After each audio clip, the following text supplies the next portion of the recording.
महालक्ष्मी माता का अपमान रानी ने किया, लेकिन क्या उसका दंड पूरे राज्य ने भोगा?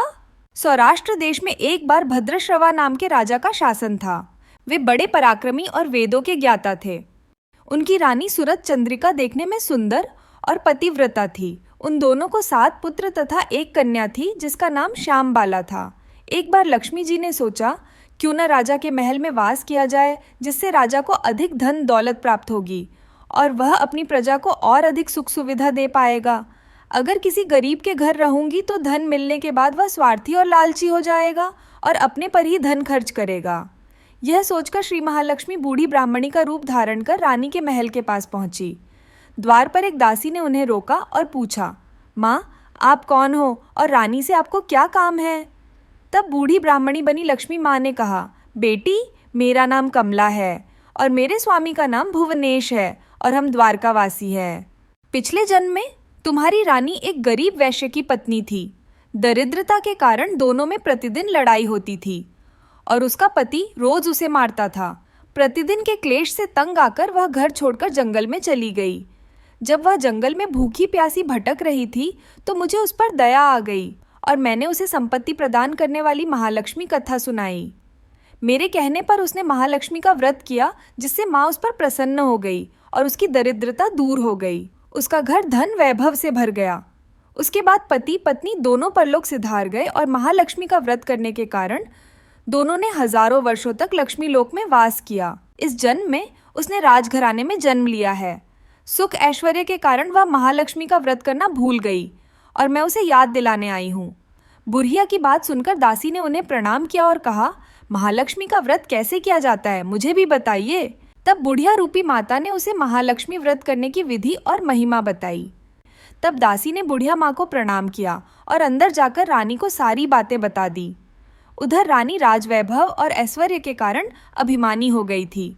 दासी की बातें सुनकर वह अत्यंत क्रोधित हो गई और राजद्वार पर आकर बुढ़िया रूपी महालक्ष्मी का अपमान कर दिया और वहां से चले जाने को कहा।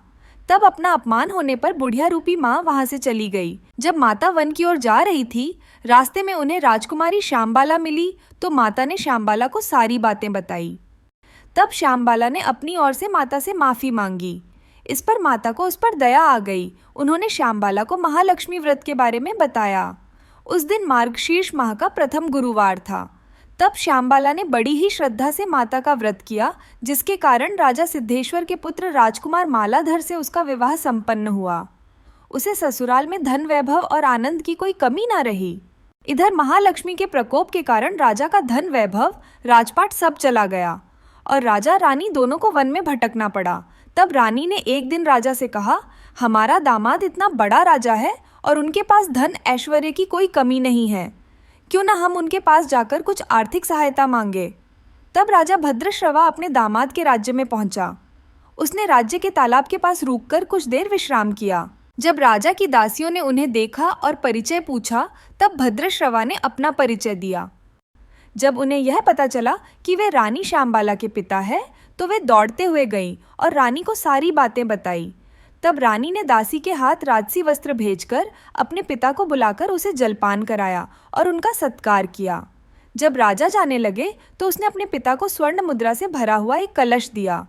राजा भद्रश्रवा वापस लौटे तो घड़ा देखकर रानी सूरत चंद्रिका अत्यंत खुश हुई, लेकिन जब उसने घड़े को खोलकर देखा तो उसमें कोयले निकले।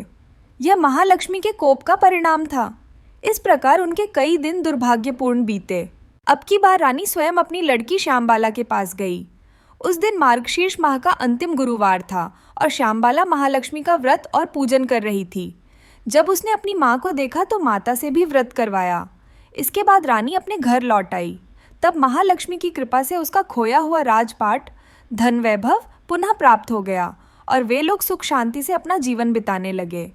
कुछ समय बाद श्यामबाला अपने पिता के घर आई तो उसे देखकर रानी सूरत चंद्रिका को अपने पुराने दिन याद आ गए कि जब श्यामबाला ने अपने पिता को एक कलश भरकर कोयला दिया और अपनी माँ को कुछ भी नहीं दिया। यह सोचकर राजा रानी ने उसका कोई आदर सत्कार नहीं किया। राजकुमारी ने इस बात का बुरा नहीं माना और लौटते समय उसने केवल थोड़ा नमक साथ ले लिया। जब राजकुमारी अपने ससुराल वापस आई तो उसके पति ने पूछा, अपने मायके से क्या लाई हो? तब राजकुमारी ने कहा, मैं अपने मायके से सार लाई हूँ। तब पति ने पूछा, सार का मतलब क्या है? श्यामबाला ने जवाब दिया, थोड़ा धीरज धरिए स्वामी, सब बताऊंगी। उस रात श्यामबाला ने अपने पति को सारा भोजन नमक डाले बिना परोसा। जब राजा ने खाना चखा तो उसे स्वाद न आया। इसके बाद श्यामबाला ने खाने में थोड़ा नमक मिला दिया तो राजा को खाना स्वादिष्ट लगा। तो श्यामबाला ने पति से कहा, यही है मेरे मायके से लाया हुआ सार। तब राजा जोर से हंसने लगे और बोले, श्यामबाला, तुम्हारी बात बिल्कुल सही है। और फिर दोनों भोजन करने लगे। इसलिए कहा गया है कि जो भी श्रद्धा भाव से महालक्ष्मी की पूजा करते हैं उनकी सभी मनोकामनाएं पूर्ण होती हैं और माता की कृपा से घर में सुख शांति और धन वैभव की प्राप्ति होती है। क्या आप महालक्ष्मी का व्रत करती हैं? कमेंट में हमें ज़रूर बताएं।